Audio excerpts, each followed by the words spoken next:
If you don't like ties and sports, you're going to hate this movie. That's beautiful. Welcome to the Untitled Film Project Podcast. We're talking A House of Dynamite.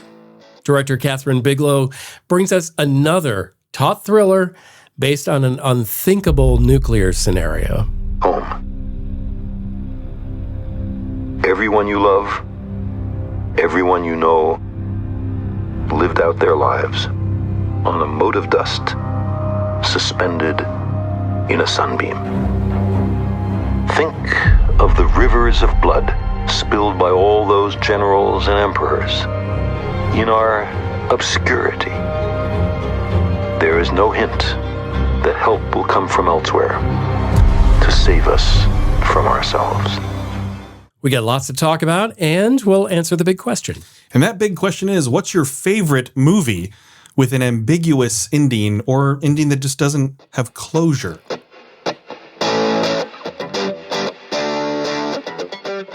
right, let's get initial takes on A House of Dynamite. Gopher. This is filmmaking at its best because, well, there's several reasons, but I'll nitpick on the positive side. Ooh. Okay. Right. They put up the acronyms that the military would use on the screen, basically the lower third, but not really lower third. Mm-hmm. And then they spell out the acronym in a really cool animation because they know that you can't have a military person on screen who's like, what does that mean? You mean there can't be exposition? Right.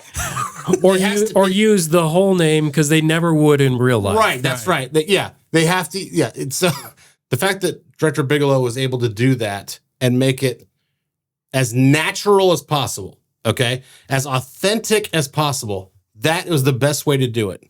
There's other things that are involved with that to make it more realistic and all that.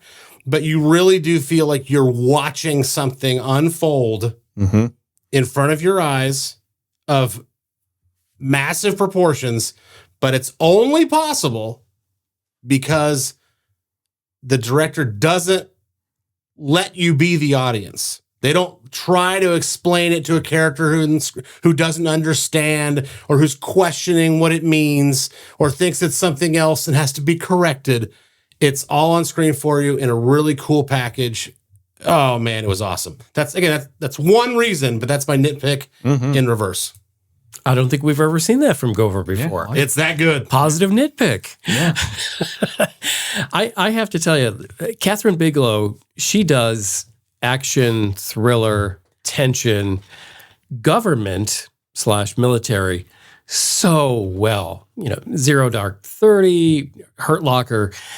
She's a maestro. She's a surgeon with a scalpel of how she's able to find a situation and tell that story with an incredible amount of at the same time, it's not just technical. It's not what's going on. It's not about military. It's not about, the guns or whatever it happens to be in whatever movie she's doing. She brings the human element to that.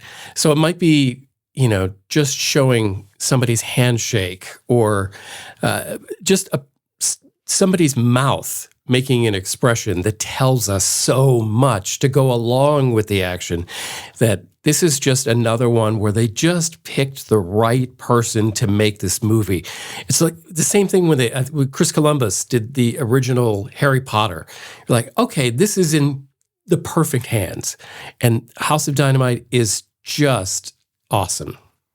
My heart was pounding pretty much the entire hour 52 because the way that it had me on the edge of my seat wondering what's going to happen next was incredible. And that's good directing, right?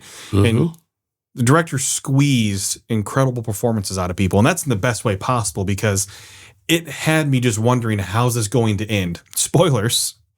It doesn't. But it was, for me, the resident music guy, right? The music, it set the tone of the film, but it was the moments without music that hyped up that tension. Because as soon as the music disappeared, I'm like, oh, what's going to happen next? So that's utilizing music in the best way is when you're able to bring forth the best storytelling without having music accompany you, because that means you are getting everything out of your directing, everything out of your cinematography, everything out of your actors, everything out of the scene you're setting, without having music drive the audience to feel a certain way. Because music's great about that, right? Yep. Music helps drive an audience to feel a certain way, whether it's tension, stress, scared, happy, joy, whatever. But it's the moments without music that made me the most stressed out. I was not prepared for how they're going to split the story up from different perspectives. I really enjoyed that. Like, that is good directing work because it's making you realize, okay, this was happening then, and this is the exact same time as this. But what got me the most was how it was provocative, because this is the kind of movie that's going to make people talk. Mm-hmm. And that's when you have good filmmaking, is that it's not just the ending that's going to make people talk. It's the entire movie, and I call it a what would you do moment, because they're exploring how different people are reacting with different situations on the national and international perspective on how would people react. And it's meant to get you talking. And that's why I enjoy this type of movie so much, a political, military type of thriller that explores things, that doesn't have a closure, that makes you want to think, okay, what truly happened here? Everyone could be right. Everyone could be wrong. No matter what, you have something to talk about. And that's what I love about good movies, is when you have something to discuss about it instead of trashing it or just glorifying it the whole time. You actually have a true discussion point, and A House of Dynamite provides that. All right, let's go a little deeper on A House of Dynamite. Let's talk a little bit about that plot device of separating this movie into thirds with different perspectives. What did you think as you were going through it? Obviously, Gopher, you liked it. You called it out as a positive. Yeah. So if you go back and watch our weapons episode, or listen to it, obviously, you'll hear that I said I really like movies that are told this way, that are told the same thing, right, but from different points of view, and that like aha moment when you realize that, oh, this is the same thing, but it's from that guy and this woman who we are in this weapons case, who we just got this dominated on the screen. Now we see her in the background do the wink from this other guy's point of view. Oh, it's so fun. And this took it up to 11. Okay, so not only is it constructed really well like that, but the fact that first of all, I wasn't expecting it. Second of all, it's not just a fun device. Now it shows the humanity and the debate and presents new and interesting clues and things along the way for each side. Each chapter, I mean, right? So you've got why isn't the president joining us? I thought in the first chapter, I thought it was because it was a way to keep politics out of it. I honestly thought that's what it was. They weren't going to put it, the president up on the screen. And so they kind of made it like, oh, he's en route or he's busy or whatever it was. And they're like, oh, that's an interesting way to kind of, get past that. And then you realize, well, no, it's because he's busy. And then they show you why he was busy later, right? And then the general who has to go away for a second, and then he comes back. And then later in the movie, you realize, oh, that's why he had to go away, because he wanted to contact his daughter, who's estranged. The Secretary of Defense. Secretary of Defense. So, yeah, it was so awesome, you guys. And I can't say enough of it. I want to see it again too, because it's the kind of movie that you could easily try to pick apart those holes. But on first watch in the theater, did not find those holes where I'm wondering, okay, they didn't explain this, or this. They really did explore the little things of, like, they explained why that person went off camera, why this happened here, and we got it from different points of view. And that's where it's just mind blowing to me to have to be that mindful of all those things that are happening in a scene that's like, we're going to explain that in the second act. No, we're going to get that one in the third act, and they all mesh together. That takes some talent. But you're not, as the audience, waiting to hear it. No. You don't know you didn't expect it. You didn't know. You're not like, oh, they're not telling you. The movie's not telling you, oh, in a half hour, you'll get the answer to that. You don't know. No. And then all of a sudden, the layers start. And that's why I had those moments of, whoa. Like, there truly were moments where you're just surprised, like, that's what was happening? Yes. That's what happened? And to me, that's what gave the characters, a fuller dimension. And I think, one of the big drawbacks when you get into a military thriller, government, president, is you get these caricatures that you don't get in this movie, they have more than one dimension. Mad props, Tracy Letts as the general. I loved him. Yes, he's going to give the military perspective, but he wasn't, the same military general you get in every other movie. Yeah. Let's talk about the baseball game. Did you see the game last night? Yeah. Right. But there's a double purpose, right? It shows how casual, and not every day, but like, this is just the latest crisis. We'll be fine. Right. I've been through this before. Yeah. Yeah. And then all of a sudden, and then you see the seriousness. Oh, man, it's awesome. Sorry, Jimmy. Oh, that's quite all right. And you guys talked about how eventually some of the mysteries are revealed. I also have to give credit for never revealing some of the information throughout the entire movie, even to the end. Yeah. Which I think makes it all that much more compelling because they don't know. You don't have that omniscient third-person narrator perspective. All of us are going, I don't know what it is. I don't know what to do. And we've got 20-some minutes to figure it out. what made it feel real too is that not everyone was in the right place at the right time.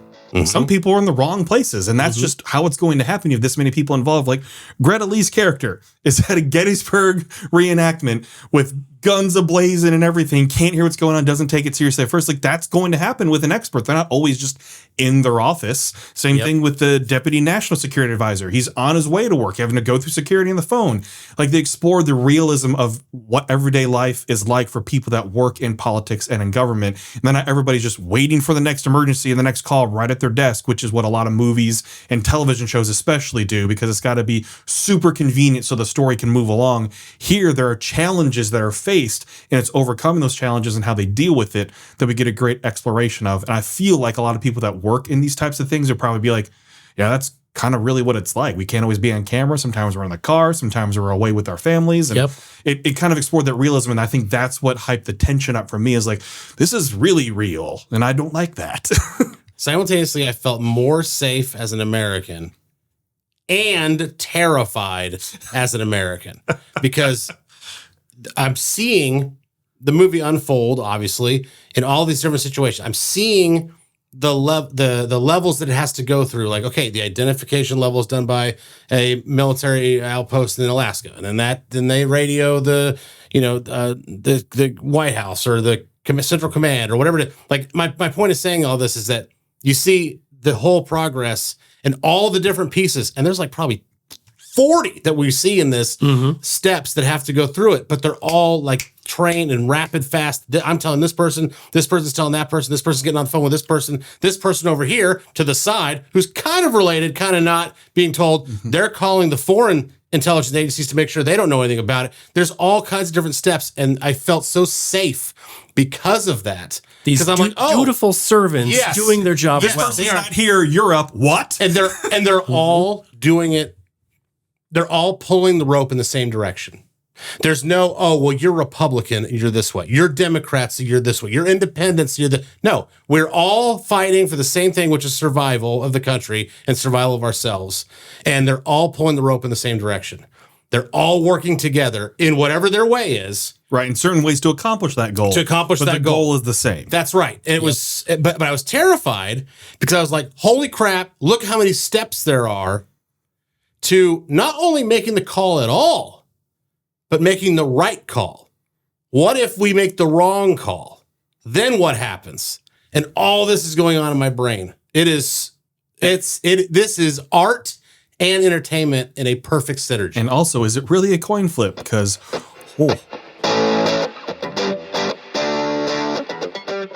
here's where I'm going to jump in and say, I am sort of an expert in this subject, but the Cold War and the nuclear scenario has always been something I've been interested in. And just last year, read a book by Annie Jacobson called Nuclear War, which spells out, I almost wonder if, because this movie was probably made before that book was released, but it follows exactly. That is a well-researched book in which she talks to every person at every level who's ever done those jobs and spells out what would happen in this scenario, in that book. It's a scary book. Like this movie is very scary, but it follows it almost to the letter. I mean, this is realistically the way it goes. Is it a bullet trying to hit a bullet? Yeah, it is. And it truly does come down to these public servants doing the best job they can in the situation that they have. I think one of the greatest things about this and what makes it seem so realistic is you have all these people who prepared their entire professional lives for this, right? And then something goes to shit. Yes. They can't get the guy on the phone who's the counterpart in another part of the world, in a different country. All of a sudden, everything we prepared for, this wasn't part of that, which is probably closer to real life. And then you have the exploration of, well, no matter what, we have to retaliate for something or else we're going to be seen as weak. And you have all those things that starts a domino effect as well, which is real life no matter what. And it's the wondering of, that's why I called it a what would you do? Because it's the books put right in front of the president. It's like, choose a page. You have to choose something. You have to make a decision now of how we're going to retaliate, even though we don't even know the enemy. Yep. Good luck. And that is a real depiction of the real book. It's like going through a menu at Cheesecake Factory. It's a big menu. Yeah. Not as big as the Cheesecake Factory. A lot of calories. Right. In fact, I think the Cheesecake Factory is a little bigger. But yeah, I mean, this is what they do. Yeah. So not only are you going like, oh, what should we do to protect ourselves? But yeah, then all of a sudden nuclear game theory comes into play. Like, oh, okay, well, are we going to let somebody destroy us without getting retribution? And I mean, it's all got to be decided in less than 30 minutes. All right, let's get scores on A House of Dynamite. Let's begin with Justin Bradford. So I know we didn't touch on as much, but I want to talk about the cast a little bit because you have a lot of talented people here. Yeah. And it's this type of ensemble cast that doesn't necessarily always work together the whole time. In fact, we see Rebecca Ferguson and then we stop seeing her because the role that she plays does not need to be seen in other acts as well from those points of view. And I like that. It's a great take on it because it shows that not everybody plays a role in everything. They play their role. Yes. And when you're an actor coming into this too, I'm sure it's explained like, okay, well, here's your part. You may be considered a title lead, but it doesn't mean you're in the entire movie as well. She's obviously put out as a lead. Same thing with Idris Elba. We don't see him until the third act. Yep. And we hear him. We just hear a voice. And I'm like, is this what they're going to do the whole movie? Is it just his voice? Curious take, right? It was, and then all of a sudden, boom, it seems like, oh, this is cool. Right? Yeah. And so you do it with so much of the cast. Anthony Ramos, only in the first act, and then at the very end, and you just see the reaction that he's having, the natural reaction to failure. Right. Even though he didn't fail. Exactly. But he takes the overall failure. Yes. So I really enjoyed the cast. Your Greta Lee, I mean, that's a very small part, but it's great to see her. That shows the caliber of cast they were able to recruit to be in this project. And that helps make it really good overall. Yep. So this is another one of those ones where I wish it had a longer theatrical run before going straight to Netflix because this is the type of movie that even if you only have 6 or 7 people in a room with you, just as humans, you can feel the tension of other people during scenes. And this movie is incredible at creating tension that you don't need a packed theater to feel it. I mean, in our screener, there are maybe 6 people. Yeah. Could feel the tension. There was a seat between me and Gover. We had to hold hands. But there was so much tension in the entire theater throughout this movie. I didn't check my watch. Didn't have to. I could feel the breath that people were taking in certain moments when you're allowed to breathe. And that's the type of theater experience that doesn't always have to be big action, big visuals, big sound. It could be what it's like to experience a comedy in a theater with other people. What it's like to experience a thriller with other people is feeling tension as part of the experience. And this movie gives you that because this is another one of those Netflix ones of if you're going to watch it, please don't watch it distracted. Because there's so many little bits here that get connected that make you appreciate the filmmaking here that you need to just watch it undistracted so you can create that tension in the moment of experiencing this film. That's why I really enjoyed it, and that's why it gets an 8.5 from me.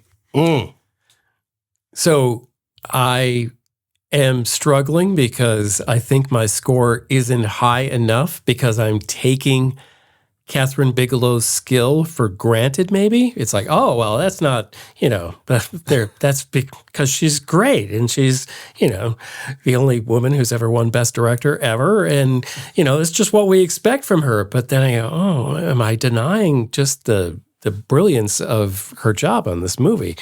Maybe I am. I think this movie is a conversation starter that maybe once a generation people in America have.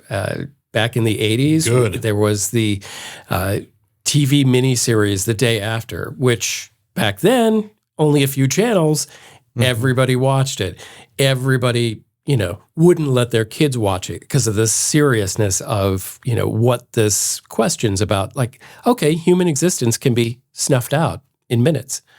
And that's not a made-up movie premise. That's the real deal. So I hope we have that conversation. I don't know what happens with that conversation, if it goes anywhere or does anything.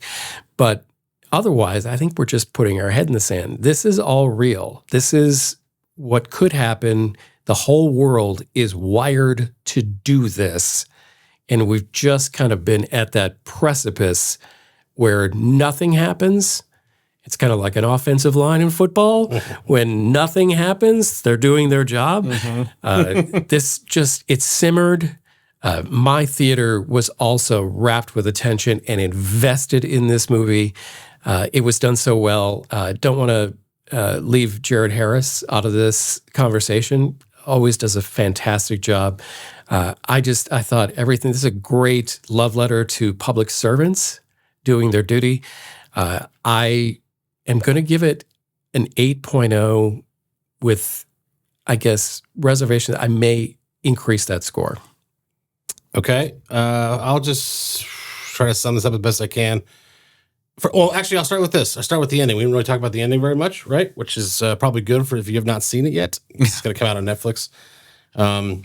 If you don't like ties and sports, you're going to hate this movie. That's beautiful. That's true. That's number one. Number two, it drips with relatability. Director Kathryn Bigelow lets you feel not only what each character is feeling, of course, but they make it realistic, right? Greta Lee's character, as we've all said, is at a Gettysburg reenactment with their kid.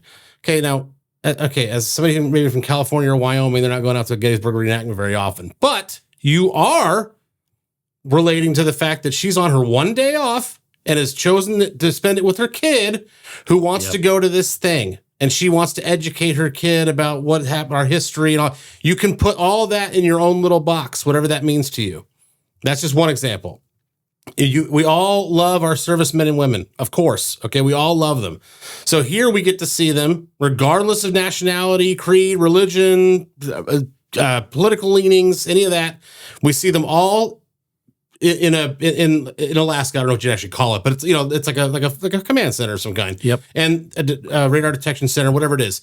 And you see them all in the room, all doing their job like clockwork, but they're having real issues. Like the commanding officer comes in of that unit, comes in, and this guy's got Doritos on his desk. And he's like, "Come on, man, clean this up." Like that guy, clearly, we all know that guy. We all know that guy who's like, really, like, let's have some pride. And we also know the guy, maybe we're him, that's like, yeah, it'll be gone in 5 minutes. I'm just eating a bag of chips. Who cares? It's all relatable, everyday things that is then like, oh, let's put all that aside and get the job done. The last thing I'll say about this before I give my score is in the Bad 25 documentary on Michael Jackson's Bad album by Spike Lee, guitarist Steve Stevens, who did the iconic riff on Dirty Diana, says something that Michael told him that I think actually applies here to House of Dynamite. He said, what you don't play is just as important as what you do play. He was talking about a riff where he kept playing it a certain way, and Michael kept saying, no, you leave that out. And he's like, yeah, I got it. And then he would do it, and he's like, no, you leave that out. And then once he got it, he realized, oh, it's as important of what you don't play as what you do play. And the score is a perfect example of that in this movie. When there is no score, Bradford's absolutely correct. When there is no score, it is Oh, I mean, the tension is, I mean, what do they say in old wrestling? You can cut it with a knife. You know, like that's, Yep. It's so thick and amazing, and they're not playing anything. So to me, this is an all around great movie. It's one of the best, if not the best of the year so far. I'm going to go a 9.0 on it. And I'm flirting with a 9.5. That's how good it is. But I will say that the reason I don't give it a 9.5 outright is because of the ending. I like a buttoned up ending, but I also applaud an ambiguous ending that the audiences can make up for themselves, right? I like that. I have my theory on what really happened. I'm sure these guys do too. I'm sure you do too. But at the end of the day, I think it's going to rub audiences the wrong way, that there's no button up, like there's no like just little bow on it to figure out what actually happened. And for that reason, I'm deducting about a half a point that I probably would give it. It's a 9.0 for me, and it's strong, you guys. Okay, so before we move on real quick then, 2 questions, kind of lightning round. Yeah. Does the bomb hit Chicago, and does the president actually retaliate? What do you think happens? I haven't thought past the bomb hitting Chicago, but I will say yes. I think it did hit Chicago, that it was not a computer glitch or any of the other scenarios. And I say that because the stealth bomber pilots are never heard from at the end. And they count down 4, 3, 2. I think if it was an actual, I think if it was a bomb, or excuse me, if it was a glitch, they would have radioed back well before then and said, hey, we're all clear here. And they didn't. And Okay. so I think it is. All right. What does the president do? Oh, I had no idea. I hadn't thought past that. I hadn't thought past okay. it. Yeah. This is just wishful thinking. My hope is, because they said sometimes they don't explode. So I'm thinking dud hits the ground. And And they did say it multiple times. yeah, I mean, that is a possibility. So maybe I'm projecting. I wish that that's the way it goes, because I don't want that obviously to happen. And if I had to guess what the president does, I don't think he launches. Okay, so for me, just thinking here that because they mention you know your duty, right, with the stealth bomber, my thought is I wonder if they intercept the bomb, if they're able to, if that is something that's even possible, potentially, and sacrifice themselves, for instance. Who knows if that's the case? If, for instance, the bomb does strike, I do agree with Jim that given what there was set up with the character development of the president, I don't believe he actually retaliates immediately. I feel like he does want more information first to make an informed decision. While not immediately, he still makes a pretty quick decision after all, but he still wants to get more information. I believe they built him up to be that kind of guy that doesn't want to act immediately, that he wants to soak in some more information from multiple factors before he decides to take out other people that could be innocent in this whole scenario. And it shows, by the way, again, how that movie shows you both sides like that. That makes you feel like, oh, you're right. There's consequences, there's a domino effect. Right. What would I do? And, you know, is he, if he does launch, that's what I would do. I would launch. And you go, but who are you launching to? Who, Right, you're gonna right. go Who did annihilate it? A random company? You know what I mean? Company. A random country? Yeah, it could be a company. Or are you gonna yeah. And guess what? The minute you do, everybody launches. Yep. World's over. And the world's done. The world is done in minutes. Yep. That's real. That's it. It's not hours. It's not days. It's not weeks. Minutes. Humanity's gone. No more podcast. I know. Oh, Sorry. It's the bright side for some people.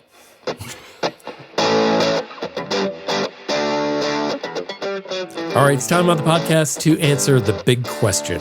all right. Because there is an ambiguous ending without full closure, not buttoned up with the bow, like Gover said. What's your favorite movie that has an ambiguous ending or doesn't have full closure like you would want? Jim. You know, I always hate to give the obvious answer, because the obvious answer for me would be Inception. God dang it. But I'm not going to give it. I'm not going to do it. Sorry, I shouldn't have even said it. We'll go to Bradford next with a big mystery about what he's going to say. Yeah, great. You know, I'm going to go old school original Blade Runner. Oh, okay. We don't know if Deckard is, you know, if he's a synth or not. If he doesn't know. And I love that we're never sure. when that movie ends? I can go next. Yeah, go for it. Okay, I'll take. I'm sure I could come up with some more, but the first thing I thought of, so I'll just go with that, is The Dark Knight Rises. Because there's a little bit, obviously the ending is, okay, it's buttoned up, it's fine, right? But I'm saying, like, there's a part where Alfred is sitting in the French tea shop or whatever whatever they call them. And yeah, and Christian Bale's character, of course, and Hathaway's character are sitting over there just like his dream when he foreshadows all that. I look over and I see you and you're happily married and, I know that I can rest now and all that. And there is that moment where it's a fantasy. We don't know if it's a fantasy. We don't know if it's real. We don't know, whatever it is. I just think that's really, really cool because it's not necessary.